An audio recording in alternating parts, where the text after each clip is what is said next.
বাংলায় নতুন শিল্পের জোয়ার আনার ব্যাপারে আশা প্রকাশ করেছিলেন ভারতীয় ক্রিকেট দলের প্রাক্তন অধিনায়ক সৌরভ গঙ্গোপাধ্যায়। এবার কি সেই পরিকল্পনা বাস্তবায়িত হতে চলেছে? কলকাতায় এক অনুষ্ঠান থেকে সে আশার কথাই শোনালেন সৌরভ।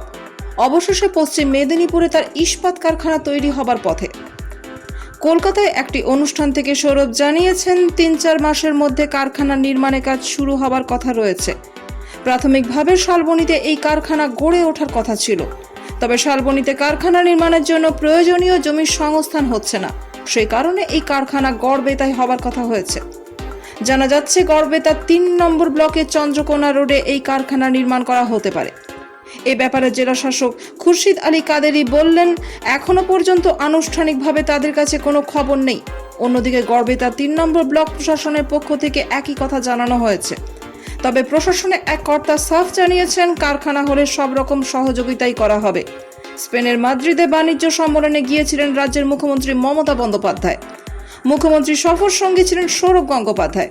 সেই সম্মেলনের একটি অনুষ্ঠান থেকে এই কারখানা নির্মাণের ব্যাপারে আশা জুগিয়েছিলেন তিনি। যদিও প্রাথমিকভাবে শালবনীতে এই কারখানা নির্মাণের ব্যাপারে ঘোষণা করা হয়েছিল, তবে আপাতত এই প্রস্তাবিত কারখানার জায়গা পরিবর্তন হচ্ছে। এই কারখানা নির্মাণের পর এলাকায় বেকার যুবক যুবতীদের কর্মসংস্থান হবে বলেও জানানো হয়েছে। প্রসঙ্গত গত ডিসেম্বরে রাজ্য মন্ত্রিসভার বৈঠকে ঠিক হয়েছিল পশ্চিম মেদিনীপুরে গড়বেতায় শিল্প গড়তে রাজ্য সরকার 1 টাকা মূল্যে প্রায় 350 একর জমি লিজে দেবে শিল্পোন্নয়ন নিগমকে। আগামী দিনের সৌরভদের সংস্থাকে ওই জমি দেওয়া হতে পারে বলে মনে করা হয়েছিল। সৌরভ স্পেনে গিয়ে জানিয়েছিলেন, আগামী 5-6 মাসের মধ্যে মেদিনীপুরে তাদের দ্বিতীয় ইস্পাত কারখানাটি তৈরি হতে চলেছে। তার কথায় 2007 সালে একটি ছোট স্টিল প্ল্যান্ট দিয়ে যাত্রা শুরু করেছিলাম, এখন তৃতীয় স্টিল প্ল্যান্ট তৈরি হচ্ছে। আগামী 5-6 মাসের মধ্যেই তা তৈরি হয়ে যাবে বলে আশা প্রকাশ করেছিলেন তিনি। তার পরিবার ব্যবসার সঙ্গে যুক্ত থাকার জন্য তিনিও শিল্পোদ্যোগী বলে জানিয়েছিলেন মহারাজা।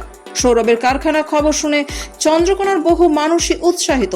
এলাকার যুবক রাতুল মান্না, অজিত পাল বলেন, কারখানা হলে তো কিছু কাজেরও সুযোগ হবে, তা না হলে অন্তত আশেপাশে চায়ের দোকান দেব, তাও ভালো।